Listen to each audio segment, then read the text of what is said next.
지난 강의에서는 인스턴트 오프 포텐셜의 이론적인 내용을 설명했었죠. 지금 보시는 이 그래프까지 설명을 드렸는데 직접 측정을 하면서 설명을 드리면 훨씬 이해가 쉬울 겁니다. 이번 시간은 실제로 인스턴트 오프 전위가 어떻게 특정되는지를 보면서 강의를 진행하겠습니다. 이런 그래프가 실제로 나오는지 확인해 보겠습니다. 방식 전류를 순간적으로 차단해야 하고 0.5초 이내에 전위를 읽어야 하는데 놓치기가 쉽죠. 그래서 방식 전류를 주기적으로 온, 오프를 반복하면서 측정을 해야 합니다. 인스턴트 오프 전위를 한 번만 보고 판단하기는 힘들고 여러 번 확인해야 한다는 거죠. 그러려면 손으로 정류기를 껐다 켰다를 반복하면 정확성이 많이 떨어지는데 이런 장치를 달아서 자동으로 온, 오프를 시키게 됩니다.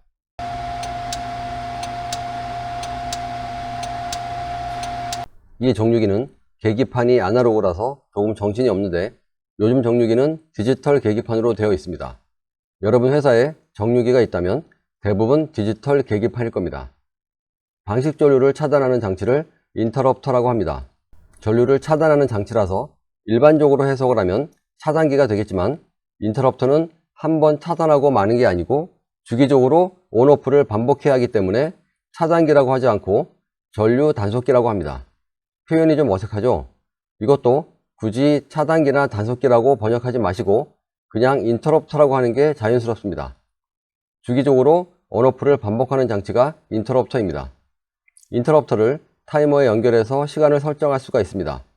지금 이 타이머는 확인을 해보니까 온 0.6초, 오프 0.2초로 설정이 되어 있는데 일반적으로 이렇게 설정하지는 않습니다. 이 화면은 인터럽터를 시작하면 이렇게 빨리 온오프가 바뀐다는 걸 보여드리려고 촬영을 한 건데 온오프 타임이 0.7초, 0.3초로 설정이 된 줄 알았는데 지금 자세히 보니까 그렇지가 않네요. 일반적인 설정은 0.7초, 0.3초입니다. 왼쪽에 있는 멀티 테스터기로 인스턴트 오프 전위를 측정하려면 여기에 대해서 충분히 이해를 하고 있어야 하고 어느 정도는 숙련이 되어야 합니다. 인스턴트 오프 전위가 너무 빨리 바뀌죠? 오늘 강의는 인스턴트 오프 전위를 이해하기 쉽게 다른 측정기를 함께 사용하겠습니다. 측정되는 전위를 그래프로 그려주는 장비인데요. EPR이라는 측정기입니다. Electric Potential Recorder입니다. 그런데 EPR이라는 이름의 측정기는 단종이 되었고요. 지금 보시는 측정기는 메이커가 히오키입니다. EPR이라는 이름은 히오키 이전에 나왔던 다른 메이커 측정기의 이름이고요. EPR이라는 이름의 과거의 측정기가 20년 전쯤에 단종이 되고 나서 히오키에서 같은 기능의 지금 보시는 이 측정기를 만들었습니다. 이 측정기 이름이 EPR은 아니지만 EPR은 이런 아날로그식 전위 측정기의 명칭처럼 돼버려서 저도 EPR이라고 부르겠습니다. 그런데 지금은 이 측정기마저 단종이 되었습니다. 대신에 요즘은 모니터로 볼 수 있고 데이터를 저장할 수 있는 이런 전자장비들이 있습니다. 저장을 해서 나중에 볼 수는 있는데 현장에서 측정을 하다 보면 전위가 측정되는 순간순간에 기록할 내용이 많이 생기게 되는데 이런 전자장비들은 그런 기록을 할 수가 없습니다. EPR은 기록지가 종이라서 현장의 특이한 상황이라든지 생각나는 내용을 연필로 써놓으면 나중에 측정 데이터를 분석할 때 도움이 많이 됩니다. 오늘은 EPR로 설명을 드리겠습니다. 멀티 테스터기와 EPR로 동시에 인스턴트 오프 전위를 측정하고 있습니다. 오프 전위는 0.3초이고요. 온 전위는 좀 길게 3초로 설정을 했습니다. 온 전위는 길어도 상관이 없다고 했었죠. 온 3초, 오프 0.3초입니다. EPR을 처음 보시는 분들을 위해서 그래프 보는 방법을 먼저 설명드리겠습니다. 가운데 있는 이 선이 0입니다. 오른쪽은 플러스, 왼쪽은 마이너스입니다. 방식 전위는 마이너스이니까 왼쪽의 절반만 사용하게 될 겁니다. 플러스 마이너스 양쪽으로 레인지는 각각 2.5V입니다. 물론 이 레인지는 조정할 수 있습니다. 지금은 2.5V로 맞춰 놓은 상태입니다. 그러면 왼쪽의 우리가 전위를 측정하는 부분은 0V에서 마이너스 2.5V까지가 되겠죠. 지금은 자연전위가 마이너스 830mV입니다. EPR을 키면 이렇게 움직입니다. 마이너스 0.85V인 것처럼 보이는데 마이너스 0.83V를 그린 겁니다. 선이 좀 굵어서 그런 거고요. 아직은 정류기를 켜기 전이라서 마이너스 830으로 쭉 가다가 정류기를 켜면 전위가 마이너스 2.1V가 되고 눈금은 바로 이렇게 올 겁니다. 아직은 인터럽터를 켜기 전입니다. 온 상태의 전인 거죠. 인터럽터를 키면 오프 0.3초, 온 3초로 변화가 반복됩니다. 다시 영상으로 가보겠습니다. 정류기를 켜기 전인 자연전위는 마이너스 830mV입니다. EPR은 아직 측정선을 연결하지 않았습니다. 0점이 맞는지 보고 있습니다. 측정선을 연결하면 테스터기에 나타난 전위와 같은 전위로 바늘이 이동합니다. 마이너스 830mV를 가리키죠. 이제 정류기를 켰습니다. 정류기 온 상태에서 전위는 마이너스 2100mV 정도 됩니다. 정류기의 전류를 조절해서 이 정도 전위가 나오게 한 겁니다. 이제 인터럽터를 켜보겠습니다. 온은 3초, 오프는 0.3초입니다. 인터럽터의 온오프에 따라 전위가 일정하게 움직이죠. 여기서의 오프 전위는 0.3초만 오프 시켰을 때의 전위이니까 인스턴트 오프 전위입니다. 마이너스 920mV 정도 되는 것 같죠? 처음의 마이너스 830mV와는 확실히 차이가 있죠. 현장에서 전위 측정을 하다 보면 전위가 항상 일정하지는 않습니다. 여기서도 전위가 조금씩 변하는데 자연스러운 현상입니다. 이 정도면 안정적인 편에 속합니다.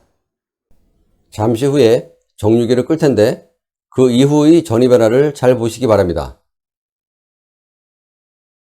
정류기를 끄니까 순간적으로 919mV가 되었습니다. 지금은 정지 화면이고요. 인스턴트 오프 전위입니다. 이 상태로 0.5초까지는 인스턴트 오프 전위이지만 그 이후에는 완전 오프 상태가 되겠죠. 계속 보겠습니다.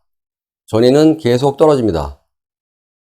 처음에 마이너스 830mV로 시작했는데 아직은 한참 차이가 납니다. 전위가 떨어지는 속도도 시간이 지날수록 점점 느려지죠. 분국 피막이 서서히 없어지는 과정입니다. 마이너스 830mV까지 가려면 꽤 오랜 시간이 걸릴 겁니다. 조금 전의 영상에서 나온 그래프를 가져와서 분석을 해 보겠습니다. 여기가 0이고요. 마이너스 1V, 마이너스 2V 이렇게 되겠죠? 처음엔 마이너스 830이었습니다. 정류기를 켜니까 마이너스 2100이 된 거고요. 조금 있다가 여기서 인터럽터를 시작한 겁니다. 온이 3초라서 훨씬 길고 오프는 0.3초입니다. 이 그래프의 최초 자연전위는 마이너스 830mV였고 인스턴트 오프 전위는 마이너스 920mV입니다. 약 90mV 차이가 나죠? 분국을 90mV 한 겁니다. 그리고 1V가 넘는 이 넓은 부분이 모두 IR 드랍입니다. 그냥 측정한 전위가 마이너스 2100mV라서 상당히 좋은 줄 알았는데 실제 분국 전위인 인스턴트 오프 전위는 마이너스 920mV였던 겁니다. 조금 이상한가요? 현장에서 측정했을 때 마이너스 2100mV나 나오는 전위가 실제 분국 전위는 마이너스 850mV와 별로 차이가 나지 않는 마이너스 920mV라고 하면 뭔가 잘못된 거라고 생각할 수 있는데 그렇지 않습니다. 우리가 지금까지 전위 측정기에 나오는 IR 드롭이 포함된 전위에 익숙해서 그런 건데 IR 드롭이 없는 분국 전위가 마이너스 920mV면 양호한 수준입니다. 인스턴트 오프 전위로 마이너스 1000mV가 넘는 경우는 흔하지 않습니다. 인스턴트 오프 전위가 마이너스 1200mV가 넘으면 과방식이고 배환에 좋지 않습니다. 인스턴트 오프 전위를 측정한 그래프에서 온 전위가 마이너스 2000, 오프 전위가 마이너스 1600 이런 식으로 나오는 경우가 많은데 잘못 측정한 겁니다. 정류기에 인터럽터를 설치해서 전위 측정을 하고 있지만 아마 이 배관에 연결된 다른 정류기가 켜져 있을 겁니다. 아니면 희생연극으로 사용하던 마그네슘이 연결되어 있을 겁니다. 이런 이유로 인스턴트 오프 전위 측정이 불가능한 경우도 있을 수 있는데 이 부분은 나중에 설명을 드리겠습니다. 이제 정류기를 완전히 끌 텐데 인스턴트 오프 전이와 완전 오프 전이의 변화를 잘 보시기 바랍니다. 정류기를 끄면 일단 인스턴트 오프 전이가 되었다가 정류기를 다시 켜지 않으니까 인스턴트 오프 전이를 그대로 유지하는 게 아니고 서서히 플러스 방향으로 이동을 하죠. 소극을 하고 있는 겁니다. 인스턴트 오프 상태에서는 분극 피막이 유지가 돼서 90mV의 분극이 있었지만 이 시간이 지나면 분극 피막이 사라지면서 점차 최초 전이인 마이너스 830mV 쪽으로 이동을 하는 현상이 나타나는 겁니다. 앞에서 설명드린 이 현상이 실제 전이 그래프에서 나타나고 있는 건데 이 그림과 비교를 해보려면 이 그림을 90도 회전을 해서 비교해야 합니다. 일단 이렇게 90도 회전을 해 놓고요. 두 개의 그래프를 비교해 보면 이 부분이 IR 드롭이라고 했죠. 이 부분입니다. 왼쪽 그래프가 좀 긴 것 뿐입니다. 그리고 서서히 소극이 일어나는 부분도 이 부분이 되는 겁니다. 이번 시간은 인스턴트 오프 전이가 어떻게 나타나는지를 직접 측정을 해보면서 설명을 드렸는데 조금 신기하게 느끼시는 분들도 계실 거고 전기 방식을 몇 년 하신 분들 중에서도 이런 내용을 전혀 모르고 계셨던 분들도 있을 겁니다. 다음 시간에 인스턴트 오프 전이에 대한 구체적인 내용을 조금 더 설명드리도록 하겠습니다.